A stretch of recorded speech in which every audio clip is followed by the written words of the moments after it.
সবাইকে নমস্কার। আজকে সিএমসিতে ডক্টর দেখানোর পর ভাবলাম গোল্ডেন টেম্পল ঘুরে আসি। সিএমসির সামনে থেকেই আমরা অটো করে মাত্র 200 টাকা ভাড়া নেবে। আর বেশি দূর না, মাত্র 10 কিলোমিটার দূরে এই স্বর্ণ মন্দির। আর এই মন্দিরটা নাকি অনেক হাজার স্বর্ণ দিয়ে তৈরি। এর জন্য আমরা এই তো অটোতে করে এখন চলে যাচ্ছি। যাওয়ার পথে রাস্তায় অনেক সুন্দর সুন্দর প্রাকৃতিক দৃশ্য, যা সত্যি মনকে অনেক সুন্দর অনুভূতি জাগায়।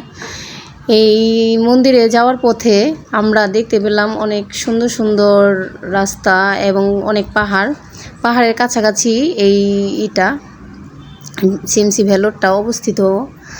প্রচণ্ড গরম, আর এই গরমের কারণে এখানকার মানুষ, আমাদের মনে হয় অনেক মানুষেরই দেখলাম যে এরা মাথায় চুল রাখে না, কারণ অনেক গরম। তো মন্দিরের কাছাকাছি যাওয়ার পর অনেক সুন্দর কীর্তন শুনতে পাওয়া যায়, যেটা মনকে সত্যি অন্যরকম জগতে নিয়ে যায়। এই তো মন্দিরের প্রবেশ পথে আমরা দেখতে পাচ্ছিলাম মন্দিরের এই যে গেটটা, খুবই ভালো লাগছিল। মনে হচ্ছিল এখন থেকে মন অন্যরকম একটা শান্তি পাচ্ছিল ভেবেছিলাম। এরপরে যেতে যেতে আমরা দেখতে পেলাম এত সুন্দর রাস্তা, কি বলবো। আর এত প্রচণ্ড রোদ ছিল, যা গরমে এখানকার মানুষ যে কীভাবে থাকে সেটাই চিন্তা করছিলাম। আর অনেক দূরে থেকে মন্দিরের সুন্দর সুমধুর কীর্তন শোনা যাচ্ছিল, যেটা শুনে অন্যরকম একটা অনুভূতি হচ্ছিল। আর মনে হচ্ছিল একটা অন্য জগতে চলে যাচ্ছি। এইভাবে আমরা যাচ্ছিলাম। আর যাওয়ার পথেই এই তো শ্রীনারায়ণী মন্দিরটা, মন্দির না, শ্রীনারায়ণী হসপিটাল। এরপরে এই তো মন্দিরের প্রবেশ গেট। আর একটা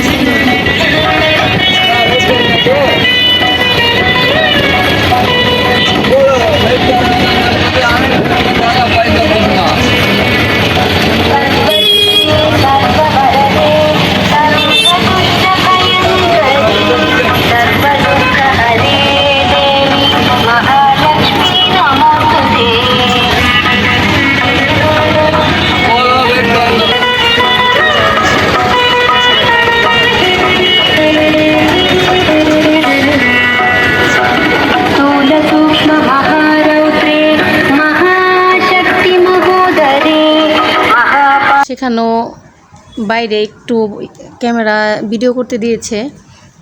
এই তো এখন আমরা এখান থেকে টিকিট নিচ্ছিলাম। এখানে অনেক ধরনের টিকিট ছিল, কেউ যদি পূজা দিতে চায় সেটারও ব্যবস্থা ছিল। আর এখানে এন্ট্রি ফি ছিল 150 টাকা করে জনপ্রতি। এই তো আমরা ভেতরে এখন টিকিটের জন্য অপেক্ষা করছি। আর টিকিট নিয়ে আসার পরে আমরা ভেতরে ঢুকবো। আর গেটের বাইরে থেকে আমি কিছু ফুল কিনেছিলাম ভগবানকে পুজো দেবো দেখে। এই যে আমরা দুজন গিয়েছিলাম, 300 টাকা আমাদের এন্ট্রি ফি নিয়েছিল শুধু দর্শন করার জন্য। এখানে কোনো পুজো দেওয়ার সিস্টেম নাই, শুধু দর্শনের জন্য 300 টাকা আমরা দিয়েছিলাম। আর তারপর আমি কিছু ফুল নিয়ে গেছি। তারপরে এখান থেকে এই জায়গায় আসার পরে এই যে লেখা পাবলিক রিলেশন অফিস, এই দিক দিয়ে মূলত যেতে হয়। আর এই দিক দিয়ে যেতে যেতে অনেক প্রায় 2 ঘন্টা হেঁটে যাওয়ার পরে বিষ্ণু মন্দির প্রথমে পড়বে, এরপর গণেশ মন্দির এবং অবশেষে নারায়ণী মন্দির। মনে হচ্ছিল স্বর্গের দিকে যাচ্ছি, এমন সৌভাগ্য হবে কখনো ভাবিনি। একটা মন্দিরে অভিষেকও করাইতে দিয়েছে অবশ্য, যেটা 70 কেজি স্বর্ণ দিয়ে তৈরি ছিল প্রতিমাটাই। ভাবতেই পারিনি যে আমাদের অভিষেক করাতে দিবে। আর এত সুন্দর ভেতরে, এটা কিছু কিছু অবশ্য আমি নেটে থেকে করেছি, এখানে অ্যাড করেছি, কারণ ভেতরে কোনো মোবাইল নিয়ে যাওয়া নিষেধ ছিল, কোনো ছবি আর অথবা ভিডিও করা যাবে না। তারপরও কিছু আমি করেছি আর কিছু আমি নেট থেকে অ্যাড করেছি।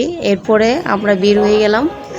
বের হয়ে যাওয়ার পরে এই যে ওই দিকে একটা রাস্তা দেখা যাচ্ছে, ওই দিকে দেখতে পাবেন, ওই দিক দিয়েই মানুষ যাচ্ছে। মূলত ওই দিক দিয়ে যেতে যেতে কড়া সিকিউরিটি গার্ড, মনে হয় আমরা বর্ডারে যেভাবে চেক করেছিল আমাদের সব কিছু, ঠিক সেইভাবে এই মন্দিরেও ঢুকতে সময় চেক করে। তো এখন আমরা যাচ্ছিলাম, এই যে এদিক দিয়ে মানুষ যাচ্ছে ওই পাশ দিয়ে।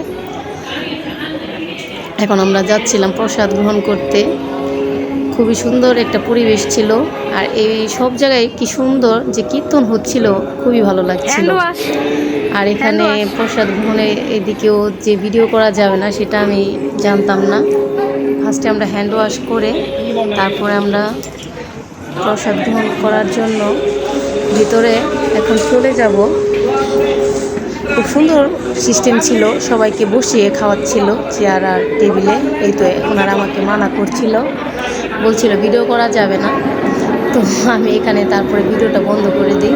কিন্তু প্রসাদ যখন দিচ্ছিল একটু চুরি করে হলেও ভিডিও করেছি, মনটা মানছিল না, ভাবলাম একটু ভিডিও করি। এরা দেখতে পায়নি অবশ্য। প্রসাদটা সত্যি অনেক, কি বলবো, অনেক অমৃতের মতো লেগেছিল, খুব ভালো ছিল প্রসাদটা। আমরা প্রসাদটা এই তো খাচ্ছিল আমার হাজব্যান্ড, তখন আমি একটু মোবাইলটা চালু করে রেখেছিলাম, আর সে বলছিল খুবই মজা হয়েছে প্রসাদটা। এরপরে প্রসাদ গ্রহণ করার পরে আমরা বাইরে আসলাম। এখানে ভিডিও করার অনুমতি ছিল, আর এটা ছিল মূলত একটা রথ অথবা গাড়ি যেটাই বলেন। এখানে খুব অনেক সুন্দর, ভালো লাগছিল, অনেকে ছবি তুলছিল। এইখানেই শুধু ভিডিও করতে দেয়, আর কোথাও মন্দিরের ভিতরে ভিডিও করার নেই। যদি ভিডিও করতে দিত হয়তো আপনারা দেখতে পারতেন মন্দিরটা এত সুন্দর, একবার হলেও জীবনে আসা দরকার। আর এমন সৌভাগ্য আমার হয়েছে, আমি কখনো ভাবিনি যে এরকম আসতে পারবো। হয়তো আমরা স্বর্গ কেমন জানি না, কিন্তু এই মন্দিরে ঢোকার পরে মনে হয়েছে সত্যি আমি স্বর্গের দিকে এগিয়ে যাচ্ছি এবং স্বর্গই দেখছি। খুব ভালো লাগছিল, ভগবান আমাকে এমন কৃপা করেছে তাই এমন স্বর্গ দেখতে পেলাম। ওম নমো নারায়ণী। সবাই ভালো থাকবেন, নমস্কার।